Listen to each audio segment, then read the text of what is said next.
ભૂમિતિ એમાં વિદ્યાર્થી આપણે છેલ્લા લેક્ચરની અંદર 4 સ્વાધ્યાય કમ્પ્લીટ કરેલા. બધાના 2 3 4 5 પ્રશ્નો હતા. અમુક દાખલા તમને જાતે આપેલા, અમુક દાખલા મેં તમને કરાવેલા. સ્વાધ્યાય 14.1, 14.2, 14.3 અને 14.4 પૂરું કરેલું. હવે શરૂઆત કરી છે સ્વાધ્યાય 14.5 એમાં જો પહેલો પ્રશ્ન આપણને શું કહે છે, ચલો આપણે સમજતા જઈએ અને થોડું લખતા જઈશું.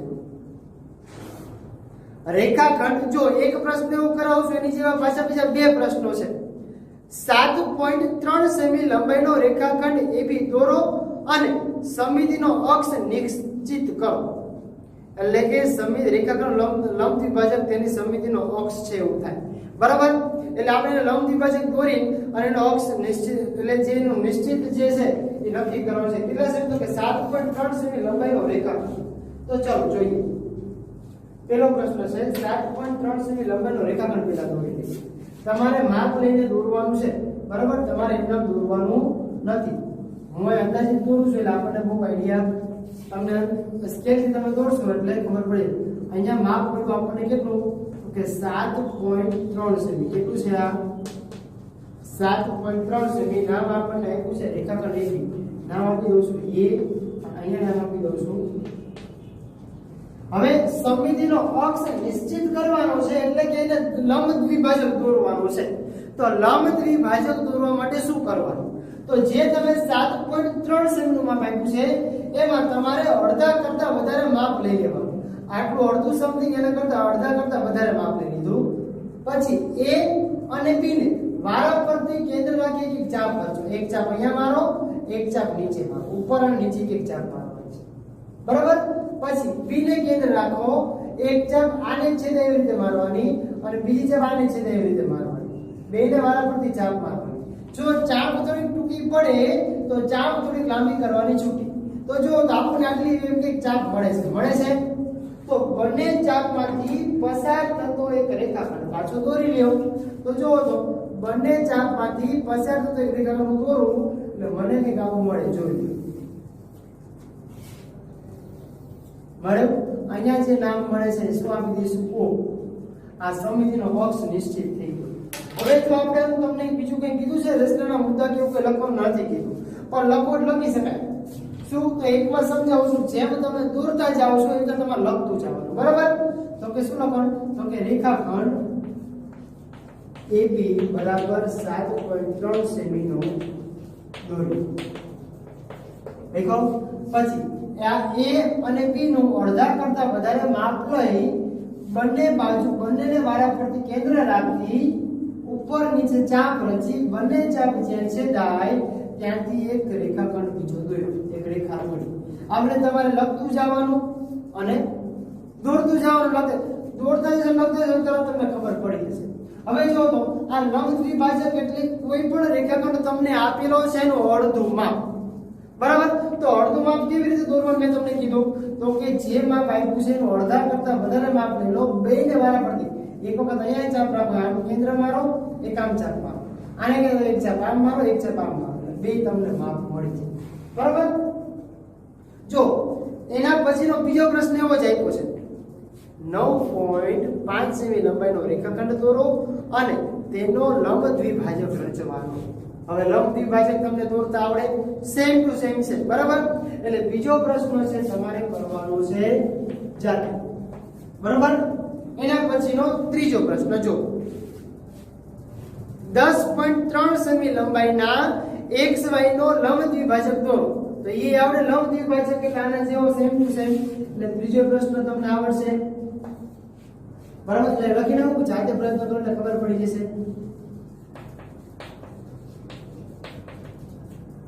આ સેમ ટુ સેમ, બરાબર.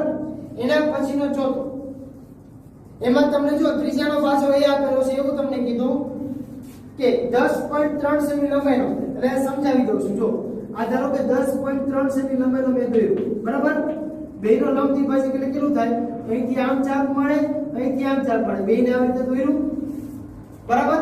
અને એમ કીધું તમને કે px બરાબર, તો અહીંયા આપણે નામ તો આપેલા છે x અને y, અને એના પછી આપણે p. તો એમ કીધું px બરાબર py, એટલે શું કરવાનું તમારે, તો અહીંથી બિંદુ લઈને આ px સાથે જોડવાનું અને એટલે થઈ જાય કે px બરાબર py એટલે આવી રીતે તમને કંઈક આકૃતિ મળશે પ્રશ્ન નંબર 3 ની વાત છે બરાબર પહેલા લંબ દ્વિભાજક દોરવાનો લંબ દ્વિભાજક દોરી એટલે તમે આવી રીતે લખો બરાબર ચલો એના પછીનો b આમાંના આ a છે પ્રશ્ન નંબર 3 નો a છે અને b તમને શું કહેશે તો કે જો x રેખાખંડ xy નું મધ્ય બિંદુ m હોય તો mx અને xy ની લંબાઈ વિશે તમે શું કહેશો તો સીધું લખી શકાય કે xm બરાબર my બરાબર બીજા પ્રશ્નની વાત છે તો કે xm એટલે અહીંયા m નામ હોય તો કે xm બરાબર my બરાબર 1/2 અડધું અડધું માપ છે આ અડધું માપ પણ કોનું અડધું માપ તો કે આખે આખાનું એટલે બરાબર xy આ બીજાનો જવાબ છે તરત તમને ખબર પડી બરાબર આટલું જ ખાલી લખવાનું છે ચલો એના પછીનો પ્રશ્ન નંબર 4 જોઈએ હવે જો સમજો ખાસ 12.8 સેમી લંબાઈનો રેખાખંડ દોરો અને પરિકરના ઉપયોગથી તેને 4 સરખા ભાગમાં વહેંચવાનો એટલે એના 4 સરખા લંબ દ્વિભાજક દોરવાના છે કેટલા 4 સરખા તો પહેલા તો આપણે કોઈ પણ માપનો રેખાખંડ દોરી લઈએ બરાબર એટલે કે 12.8 સેમી નો કીધો છે તો 12.8 સેમી નો જ આપણે દોરવાનો છે તમારે પરિકરના માપથી દોરવાનો છે બરાબર એટલે સ્કેલના માપથી હું અંદાજિત દોરું છું આ કેટલો છે આખો તો કે 12.8 છે બરાબર આના 4 સરખા ભાગ કરવા છે તો 12.8 ના હું અડધા કરતા વધારે માપ લઈ લઈશ જો આટલું અડધું એના કરતા વધારે મેં માપ લઈ લીધું શું કરીશ તો કે બે બાજુ છેડે એક અહીંયા કેન્દ્ર રાખીશ આને ચાપ રાખી એક ચાપ અહીંયા મારીશ આને કેન્દ્ર રાખી એક ચાપ અહીંયા મારીશ જો 4 સરખા ભાગ કરવાના છે એટલા માટે બરાબર હવે આને કેન્દ્ર રાખીશ આને કેન્દ્ર રાખી એક ચાપ અહીંયા મારીશ આને કેન્દ્ર રાખી એક ચાપ અહીંયા મારીશ બે ચાપ જ્યાં છેદાય છે બંનેની વચમાંથી શું દોરવાનું તો કે એક તમે રેખાખંડ દોરી લેવાનો છે દોરી ગયો હવે આ બે સરખા ભાગ થઈ ગયા કેટલા સરખા ભાગ થયા બે સરખા ભાગ થયા હવે આપણે હજી આના બે ભાગ પાડવા પડશે તો જુઓ તો આ બે જે માપ છે એ બે નો અડધા કરતા આખે આખું માપ નો અડધા કરતા વધારે આટલું માપ લઈ લેવાનું બરાબર તો જો આને કેન્દ્ર રાખી એક ચાપ અહીંયા મારો અને એક ચાપ નીચે મારો હવે આને કેન્દ્ર રાખો એક ચાપ અહીંયા મારી દો અને એક ચાપ અહીંયા મારી દો જો ચાપ આડી અવડી થાય છે તો થોડીક આપણે મોટી ચાપ દોરી લેવાની જો તો બે ચાપ છેદાડે તો શું કરવાનું તો કે બે ની વચમાંથી આપણે પાછળ રેખાખંડ દોરી લેવાનું જો થઈ ગયો આ એક સરખો ભાગ બીજો હજી આનો બે ભાગ કરતો સેમ ટુ સેમ આની જેમ ઓલી બાજુ કરવાનું તો જો તો ફરી પાછું આપણે શું કરશું તો કે આ બે જેટલું માપ લઈ લેવાનું આ બે નું અડધા કરતા વધારે તો આના જેટલું માપ લઈ લો તોય વાંધો નહીં બરાબર આમાં જેટલું તમે માપ લીધું તો એટલું જ માપ આપણે લઈ લેવાનું એટલે ખબર પડી જાય આ તો આનું અડધા કરતા વધારે માપ લઈ લેવાનું ચલો એક ચાપ અહીંયા એક ચાપ નીચે ચલો આને કેન્દ્ર રાખીએ એક ચાપ અહીંયા ઉપર અને એક ચાપ અહીંયા નીચે ચલો બે ચાપ છેદાણી તો બે ચાપ જ્યાં છેદાય છે બંને ચાપમાંથી શું પસાર કરી દેવાનું રેખાખંડ પસાર કરી દો જોઈ ચાર સરખા ભાગ કીધા 12.8 ના તો ચાર સરખા ભાગ આપણે કરી નાખ્યા અને હવે તમને જો આની જગ્યાએ લખવાનું કીધું તમને લખતા આવડી જાય બરાબર જેમ તમે દોરતા જાવ છો તમારે લખતું જવાનું ચલો એના પછીનો પ્રશ્ન નંબર 5 માં જોઈએ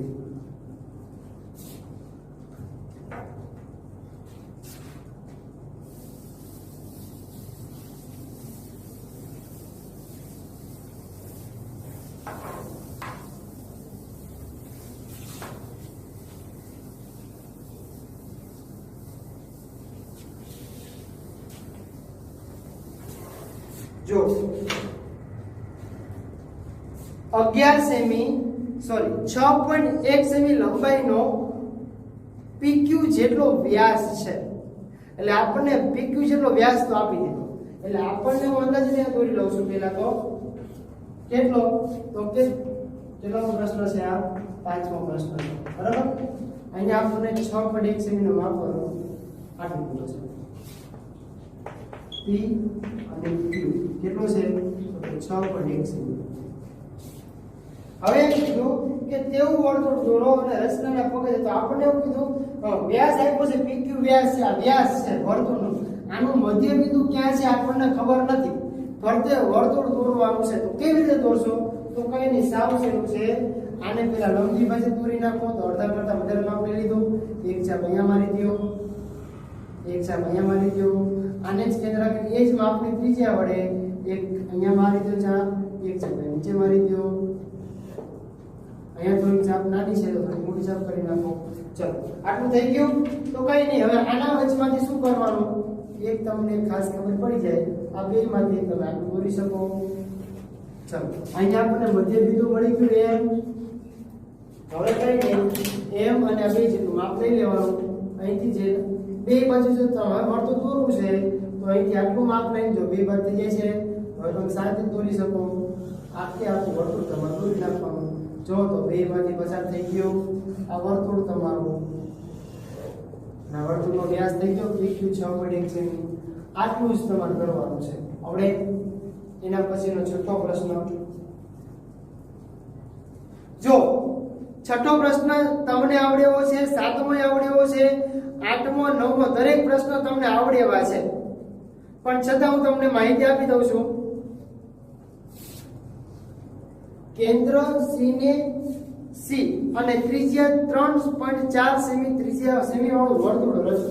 તો પહેલા તો 3.4 સેમી, તો અંદાજિત માપ લેવો છે 3.4. આ પ્રશ્ન નંબર છે. હવે આપણો કેટલામો, તો કે છઠ્ઠો પ્રશ્ન છે. કેટલામો, છઠ્ઠો પ્રશ્ન છે. 3.4 સેમી મેં માપ લઈ લીધું. એનું મને કીધું કે તમારે વર્તુળ રચવાનું છે બરાબર. તો જો મેં વર્તુળ રચી લીધું. પહેલા તો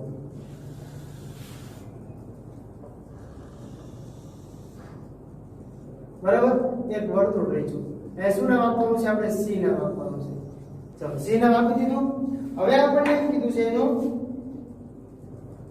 કે તેની કોઈ પર જીવા AB દોરો અને રેખાખંડ જીવા AB નો લંબ દ્વિભાજક દોરો અને તે C માંથી પસાર થાય છે તેમ ચકાસવાનું છે.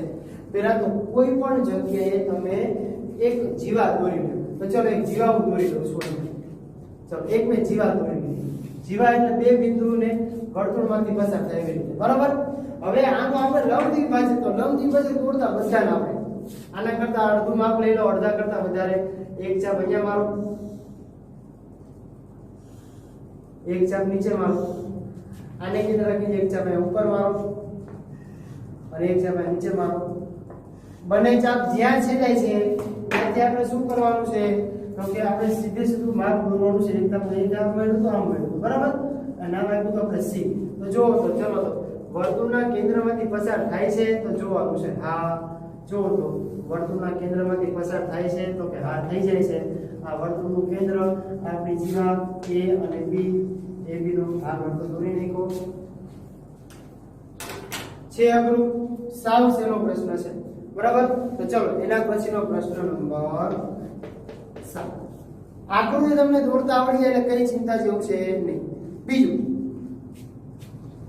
કેન્દ્ર C અને ત્રિજ્યા 3.4 સેમી વર્તુળ વાળું વર્તુળ રચો. તો આના જે વર્તુળ રચવાનું મને એમ કીધું, તેનો કોઈ પણ વ્યાસ, તો વ્યાસ ક્યાંથી તમે લેશો, તો જો શું કરવાનું, એક હું વર્તુળ રચું છું, વર્તુળ રચ્યું એમાં વ્યાસ દોરવાનો. વ્યાસ દોર્યો અને વ્યાસનો તમારે લંબ દ્વિભાજક C માંથી પસાર. આનો લંબ દ્વિભાજક દોરો એટલે ક્યાંથી થાય, તો કે એક ચાપ આમ મળે, એક આમ મળે, એક આમ મળશે, એક આમ મળશે. આ બેને વારા પરથી કેન્દ્ર રાખવાના નીચે, અને બે માંથી પસાર કરશો એટલે C માંથી પસાર થઈ જશે. આવી કઈ આકૃતિ થશે બરાબર. એના પછીનો 8મો પ્રશ્ન. 8મો પ્રશ્ન ખાસ સમજજો, એવું તમને કરાવું છું. તો જો 4 સેમી ત્રિજ્યા વાળું વર્તુળ દોરો. તો પહેલા તો 4 સેમી ત્રિજ્યા વાળું વર્તુળ દોરી લે. અંદાજિત મેં માપ કરી લીધું 4 સેમી છે મારી પાસે બરાબર. તો 4 સેમી ત્રિજ્યા વાળું માપ પેલા વર્તુળ એક દોરી લઉં છું.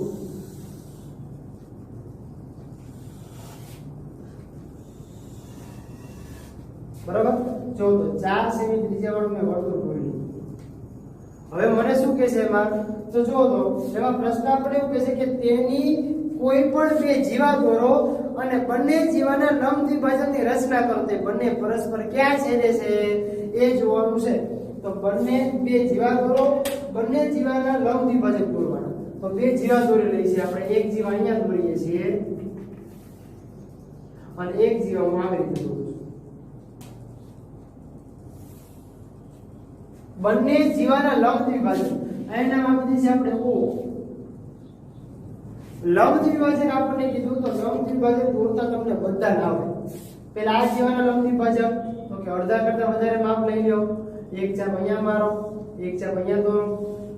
આને કેન્દ્ર રાખીને એક ચાપ ક્યાં દોરવાની, એક ચાપ અહીંયા દોરવાની અને એક ચાપ અહીંયા દોરવાની. ચાલો હવે આનો લંબ દ્વિભાજક પેલા બે લંબ દ્વિભાજક દોરી નાખો. એક ચાપ અહીંયા મારી દો, એક ચાપ અહીંયા મારી દો. આને કેન્દ્ર રાખીને એક ચાપ ક્યાં મારવાની, એક ચાપ અહીંયા મારી દો અને આને કેન્દ્ર રાખીને એક ચાપ ક્યાં મારવાની, અહીંયા મારી દો. જો બંને ચાપ જ્યાં છેદાય છે ત્યાંથી આપણે શું કરવાનું, તો કે ચાપ તમને બધા જ દેખાય છે. ચાપ ચાપ ક્યાં ક્યાં દેખાય છે, તો જો આને એક ચાપ આવી રીતે થાય છે. જો તો લંબ દ્વિભાજકમાં તો કે આ થાય છે અને બીજી ચાપ આવી રીતે થાય છે. તો જો તો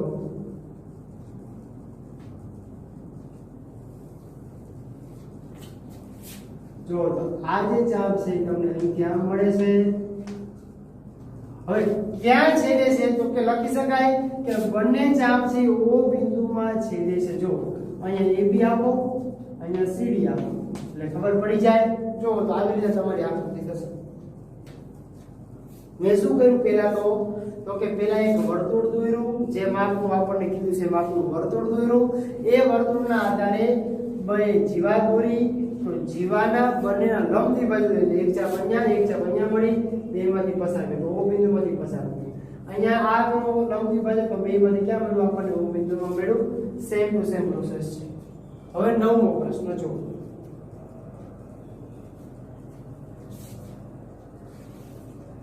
O શિરોબિંદુ વાળો કોઈ એક ખૂણો દોરો.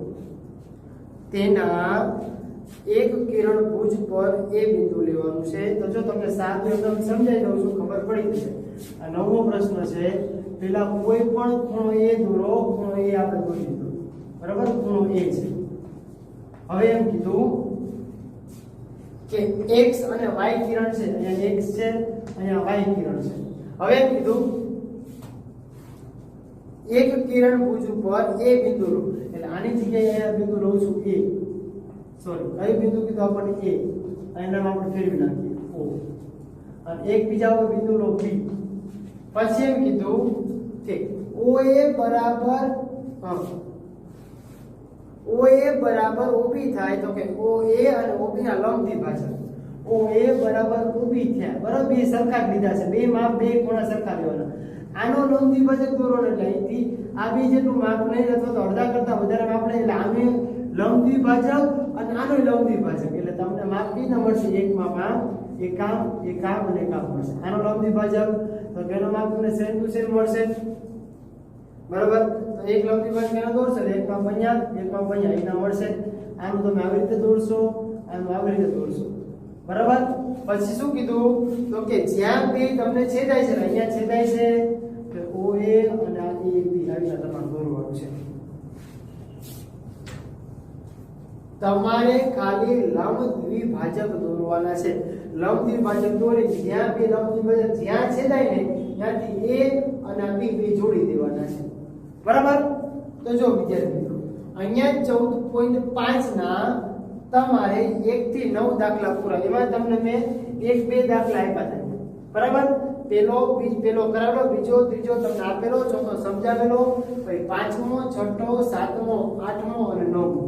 તમારે જો મુદ્દા લખવાના તમને કીધું હોય તો મુદ્દા લખવાના, પણ 4 થી 5 મુદ્દા ફરજિયાત લખવાના. શું કામ? કારણ કે જેટલું પેલા લખવાનું કે આ માપનું એક વર્તુળ દોર્યું, એનો એક વ્યાસ દોર્યો અથવા તો જે વ્યાસ આપ્યો તો એના અંદર આપણે એની લંબ દ્વિભાજક દોર્યો, જ્યાં છે એનું આ નામ આપ્યું, એનું આ નામ આપ્યું, એને આપણે લખવાનું. બીજું કંઈ જ કરવાનું છે નહીં, બરાબર. તો અહીંયા આપણું સ્વાધ્યાય 14.5 પૂરું. હવે આપણે આગળનું સ્વાધ્યાય જોવાનું છે, જે સ્વાધ્યાય છે 14.6. તો ચલો એના તરફ આપણે જોઈએ થોડું.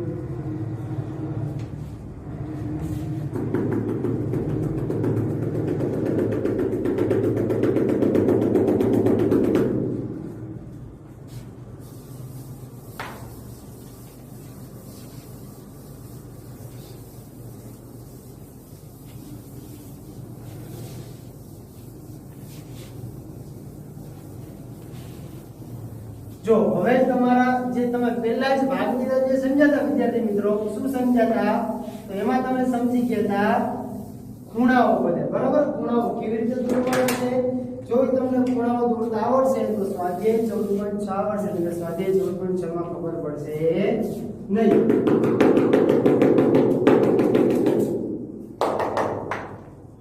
ચલો આપણે એનો પ્રયત્ન કરશું તો વધારે સમજાવશું, બરાબર? થોડી તમને માહિતી મળી જશે.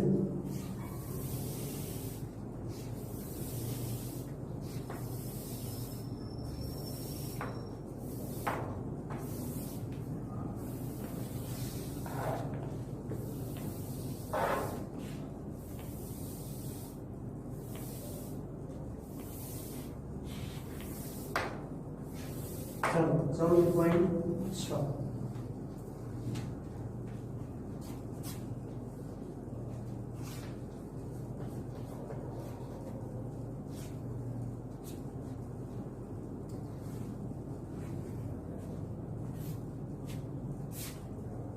14.6 નો પહેલો પ્રશ્ન, 75 અંશના માપનો ખૂણો POQ દોરો અને તેની સમિતિની રેખા શોધો. પેલા ખૂણો દોરવાનો છે અને એની સમિતિની રેખા આપણે જોવાની છે, બરાબર? તો કેવી રીતે તમે દોરશો તો એના આધારે તમને ખબર પડશે. તો પેલા તો 75 અંશનો ખૂણો જો આપણે દોરવો હોય તો મેં તમને સમજાવ્યું કે 75 અંશના ખૂણા માટે આપણે શું કરવાનું? તો કે સૌથી પહેલા તો ખૂણો દોરવા માટે કોઈ પણ માપની આપણે શું લેવાની? એક રેખાખંડ લેવી. આવું આપણે કીધું તો યાદ છે, બરાબર? આટલું આપણને ખબર પડી. હવે એના ઉપર આપણે કોઈ પણ માપનું એક અર્ધ વર્તુળ તમે પહેલા દોરી લો. તો જો તો અહીંથી આટલું માપનું દોરું છું, અર્ધ વર્તુળ આવી રીતે. આને જ માપ રાખીને હું શું દોરીશ? તો કે 60 અંશ. આને જ માપ રાખીને 120 અંશ. બેને વાળા પરથી કેન્દ્ર રાખી તો એક અહીંયા ચાપ મારીશ, આને કેન્દ્ર રાખીને એક ચાપ અહીંયા મારીશ. બેના ઓળામાંથી પસાર થાય એવી રીતે હું શું દોરીશ? તો કે ટૂંક રેખાને દોરી લઈશ. શું કામ? કારણ કે આપણે જોઈશે 75 અંશનો. કેટલા અંશનો જોઈશે? 75 અંશનો. તો હજી તો આપણને કેટલા અંશનો મળ્યો? અહીંયા 90 અંશ. આ વચ્ચે કયો મળે આપણને? અહીંયા મળશે 60 અંશ. તો મેં તમને હમણાં સમજાવ્યું કે જો તમારે 75 અંશનું માપ જોતું હોય તો આ બે વચ્ચેનું માપ હોય તો જો તો 60 અંશ અને 90 અંશ વચ્ચેનું માપ લઈ લેવાનું. કેટલું માપ લેવાનું? આપણે અહીંથી આ બીજું માપ લઈ લ્યો. એક ખૂણો અહીંયા રચો, આને કેન્દ્ર રાખીને એક ખૂણો તમારે અહીંયા રચવાનો છે. એ જે ખૂણો તમારો રચાય છે એ બેની વચમાંથી તમારે શું દોરવાનું? તો કે અહીંથી આ માપ લઈને આ બે માપ દોરવાનું છે. જો અહીંથી માપ લઈને કેટલા અંશનો ખૂણો મળ્યો તમને? 75 અંશનો ખૂણો મળ્યો. તમને એની સમિતિની કક્ષા માંગી છે. જો કે તમારે એની સમિતિની રેખા શોધવાની છે. તો પહેલા તો આપણે બે ખૂણો નામ આપતા જવાનું, તો જ આપણને ખબર પડશે, બરાબર? અહીંયા જો નામ આપી દે, આપણે કોઈ પણ નામ, કોઈ નામ આપી દો. અહીંયા x નામ આપી દો, અહીંયા a, પહેલી જ આપણે ચાલીએ b, અહીંયા c. પછી અહીંયા જે ખૂણો તમારો રચાય છે અથવા તો અહીંયા જે ખૂણો રચાય છે એને કોઈ પણ નામ આપી દો, b. પછી અહીંયા e. એના અંદર આપણે માપ લખવાના છે, બરાબર? તો જુઓ તો તમારે લખવટ લખી શકાય. તમે કેવી રીતે ખૂણો રચો? તો કે પહેલા તો મેં કિરણ દોર્યું હોય, કિરણ હોય ઉપર શું તો કે કોઈ પણ માપનું અર્ધવર્તુળ રચ્યું, એના પર પહેલા 60 અંશની ચાપ મારી, 60 અંશને કેન્દ્ર રાખી 120 અંશની ચાપ મારી. તમારે ટૂંકમાં આકૃતિ આવી રીતે થશે. જેમ જેમ તમે દોરતા જાવ ત્યાં તમે લખતું જાવ, પછી આવડે બધાને બરાબર. તો ચલો એના પછીનો જોઈએ બીજી આકૃતિ આપણે. તમને દોડતા હું શીખો કે દોડવાનું તમારે કેવી રીતે લખવાનું તમને આવડી જશે બરાબર. જે રીતે તમે દોડતા જઈને તમારે લખતું જાવ એક એક. બીજો પ્રશ્ન એમાં 147 અંશના માપનો ખૂણો દોરો અને તેના દ્વિભાજકની રચના કરવાની છે. તો મેં તમને કીધું છે ધારો કે તમે 147 તો પરિકરના ઉપયોગથી તમારે દોરવો પડે. પરિકર નહીં પણ કોણ માપકના ઉપયોગથી. તો કોણ માપકના ઉપયોગથી તમે જ્યારે દોરશો 147 અંશનો ખૂણો એટલે તમને આ ખૂણો મળશે 147 અંશનો. કેટલો મળશે? અહીંથી આટલો ખૂણો મળશે 147 અંશ. આનો દ્વિભાજક. તો દ્વિભાજક કેવી રીતે દોરવાનું તમને સમજાવી દઉં. આ બે જેટલું માપ છે બરાબર, બે જેટલું માપ લઈ લો, બે ને મારા પરથી કેન્દ્ર રાખી દો, એક ચાપ અહીંયા, એક ચાપ અહીંયા રાખી દો. બે ની વચમાંથી તમારે દોરવાનું. શું દોરવાનું? તો કે કિરણ દોરી લો તમે, આ તમને એનો દ્વિભાજક મળી જાય. આ દ્વિભાજક થઈ ગયો. આટલું જ કરવાનું છે. પણ જો તમારે લખવું હોય તો લખવાનું કે રેખાખંડ AB એ કોણ માપકથી બરાબર કોણ માપકની મદદથી મેં 147 નો ખૂણો દોર્યો. એને કેન્દ્ર રાખી અનુકૂળ ત્રિજ્યા લઈ બે ને આવી રીતે ચાપ રચી ને એવી રીતે તમારે બે નું લખવાનું છે. એટલે ખબર તમને પડી જશે. આવશે બરાબર. આ જે ચાપ તમે જે રચી છે એ ચાપ તમે અહીંના અને અહીંના કેન્દ્ર વડે રચેલી છે. બે બાજુ સરખા માપની એક ચાપ અહીંયા મારવાની અને તેને એક ચાપ આમ મારવાની. એટલે તમને બે ચાપ જે મળે છે એના આધારે તમને મળે બરાબર. એના પછીનો પ્રશ્ન નંબર 3. એક કાટખૂણો રચો અને તેના દ્વિભાજકની. કાટખૂણો એટલે 90 અંશનો ખૂણો. તમે કોઈ પણ પેલા એક માપ લઈ લ્યો બરાબર. તમે આવી રીતે એક માપ લેશો પેલા તો બધા લીધું માપ એટલે કાટખૂણો રચશો. એટલે મેં તમને કીધું છે આને તમે પેલા અડધું દોરશો, એક ચાપ અહીંયા, એક ચાપ અહીંયા, એક ચાપ અહીંયા, એક ચાપ અહીંયા. તમને આ કાટખૂણો મળશે. એનો દ્વિભાજક એટલે આ બે જેટલું માપ લઈ લેવાનું. એક ચાપ અહીંથી આમ રચવાની, એક ચાપ અહીંથી આમ રચવાની, પછી આ બેની વચમાં દોરવાનું. એટલે આ તમને અડધો મળી જાય. તમને આગળ શીખવાડ્યું છે 45 નો ખૂણો દોરવાનો એટલે રચના કરવાનું તમને આવડી બરાબર. એના પછીનો પ્રશ્ન નંબર 4. તો જો 4 ની અંદર કીધું 153 અંશનો ખૂણો દોરો. તો કોણ માપકની મદદથી પ્રશ્ન નંબર 4 ની અંદર આપણે પહેલા તો 153 અંશનો ખૂણો દોરવાનો. કેટલા અંશનો ખૂણો થયો? 153 અંશનો ખૂણો આપણે દોર્યો. હવે એમ કીધું તેના 4 સરખા ભાગ કરવાના છે. તો 4 સરખા વિદ્યાર્થી મિત્રો ભાગ કરવા તો આપણે બે બાજુ પહેલા તો સરખા માપ લઈ લેવાના. તો જો પેલા બે બાજુ એક તમને દોરીને દેખાડું. એક માપ અહીંયા લઉં છું, એક માપ અહીંયા લઉં છું બરાબર. હવે જો આને કેન્દ્ર રાખી એક ચાપ અહીંયા મારીશ અને આને કેન્દ્ર રાખી એક ચાપ અહીંયા મારીશ. એટલે મને શું મળશે? તો કે બે નું અડધું માપ મળશે. એટલે જો તો અહીંથી આ બે ખૂણો મને મળી જાય. એટલે આ ખૂણો અડધો થઈ ગયો. હવે 4 સરખા ભાગ કીધા છે તો હું શું કરીશ? આ બે જેટલું માપ લઈ લઈશ. અથવા તો અહીંયા જેટલું મેં માપ લીધું છે એટલે એક ચાપ અહીંયા હું રચી નાખીશ. આ ચાપ મેં રચી. હવે શું કરીશ? તો આ બે જેટલું માપ લઈ અહીંથી આ બે જેટલું માપ લઈ આને કેન્દ્ર રાખીને એક ચાપ અહીંયા રચીશ અને આને કેન્દ્ર રાખીને એક ચાપ અહીંયા રચીશ. સેમ ટુ સેમ આ બાજુ એક ચાપ અહીંયા, આને કેન્દ્ર રાખીને એક ચાપ અહીંયા, આને થોડીક ચાપ મોટી કરી નાખો. જો બે બાજુ જે તમને દેખાય છે અહીંયાથી તમારે ખાલી સીધી ખાલી રચના જ કરવાની છે. આમ પરિણામ 4 સરખા ભાગ કરવાના. જો તો આ પહેલો ભાગ, પછી અહીંથી આ બીજો ભાગ, પછી આ 1 2 ત્રીજો ભાગ અને 1 2 3 અને ચોથો ભાગ. થઈ ગયા 4 ખૂણા. Same to same process. તમે આગળના સ્વાધ્યાયમાં જે ઓલા રેખાખંડના 4 ભાગ કરે તો ખૂણાના 4 ભાગ કરવાના બરાબર. એના પછીનો પ્રશ્ન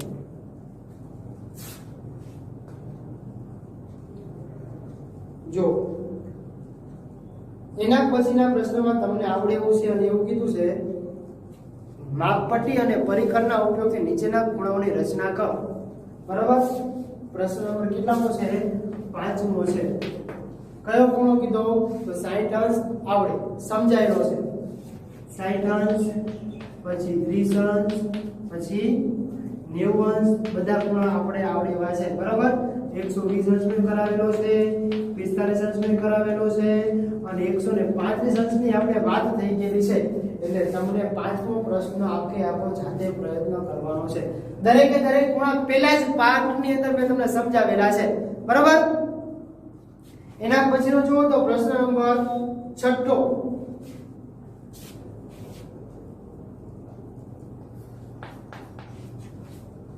શું કીધું તો 45 અંશના માપનો ખૂણો તો 45 અંશના માપનો ખૂણો દોરવો છે તો પહેલા તો તમે શું કરશો તો કે પહેલા અર્ધવર્તુળ દોરશો અહીંથી આમ કેન્દ્ર રાખશો 90 અંશનો ખૂણો દોરશો અને એમાંથી તમે શું કરશો આ બેનો અર્ધ વચ્ચેનો માપ આ 45 નો થઈ ગયો પછી એક આનું માપ અને આનું માપ રાખીને એક ચાપ અહીંથી આમ કરી એક આમ ચાપ અને કેન્દ્ર એક ચાપ આમ પછી આ બેને આમ દોરવાનું દાદુ ભાઈ કહેવાય 45 અંશનો ખૂણાને દુ ભાગવાનો છે એની માટે તમારે સૌથી પહેલા 90 અંશનો ખૂણો દોરવાનો 90 અંશનો ખૂણો દોરી પહેલા તમારે 45 અંશનો દોરી લેવાનો 90 અંશ પછી 45 એટલે 45 નો ખૂણો આપણને આ મળે એને દુ ભાગવાનો દુ ભાગવા માટે આ બે ખૂણા જો એક આ બિંદુ અને એક આ બિંદુનું માપ લેવાનું એક ચાપ આને કેન્દ્ર રાખીને એક ચાપ આમ મારવાની અને એક ચાપ આમ મારવાની પછી આ બે ની વચ્ચેમાંથી તમારે દોરી નાખવાનું આ દુ ભાગી બરાબર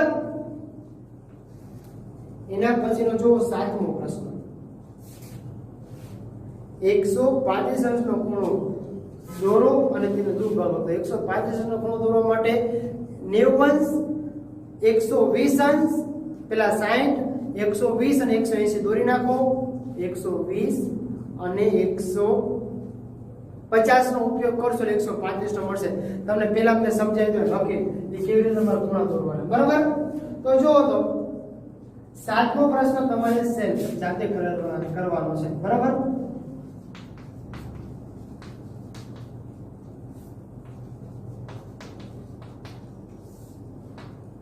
અહીંયા વિદ્યાર્થી મિત્રો આપણું સ્વાધ્યાય જે છે ને એ 14.6 પૂરું અને સાથે સાથે આપણું ચેપ્ટર 14મું પણ અહીંયા પૂરું અને સાથે સાથે આપણે દ્વિતીય સત્રના જેટલા ચેપ્ટરના કોર્સ છે એ સાથે સાત ચેપ્ટર આપણા પણ અહીંયા પૂરા થાય છે બરાબર જો તો સ્વાધ્યાય 14.5 અને 14.6 માં જેટલું તમને આપેલું છે એટલું શાંતિથી વ્યવસ્થિત દોરજો બરાબર ચલો હવે છે કે આપણે રિવિઝન વખતે કરશું આપણે આવતા લેક્ચરમાં રિવિઝનનું ધ્યાનમાં લેશું થેન્ક યુ